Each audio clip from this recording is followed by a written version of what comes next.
Hakuna kiumbe yoyote mwenye jeuri ya kunitisha au kunibabaisha kunitoa kwenye msimamo wangu. Watu wenye akili timamu hawatishwi. Mimi nimevuka level ya kutishwa, ninafahamu. Ndio maana ninazungumza, kwa sababu kwanza nimevuka level ya kuhongwa, nimevuka level ya kutamani vyeo, nimevuka level ya tamaa za kipumbavu. Mimi nimekubali utu alionipa Mungu. Ninawajibika kwa taifa langu. Na mimi ninakataa kuna kauli ya kusema sisi tunapokea amri kutoka juu, amri kutoka juu. Mtu yoyote anayepokea amri kutoka juu bila kuzihoji ni mpumbavu. Nchi hii sio ufalme, ni nchi inaongozwa kwa sheria na katiba. Kwa sababu wewe ni rais, wewe kwa sababu ni waziri, au kwa sababu ni nani, maamuzi mabovu yanapita, mtu anasema maagizo kutoka juu. Wewe una kichwa?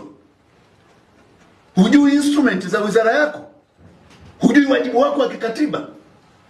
Can you not make a simple analysis? Hatuwezi kuwa taifa la kibwege kiasi hichi. Tuna mikataba mibovu inapita. Usisikilize mambo ya nia njema. Nchi haiongozwi kwa nia njema, nilishasema. Nchi inaongozwa kwa sheria, katiba na kanuni. Nia peleka kwenye mahusiano huko. Hakuna nia njema kwenye kuendesha nchi.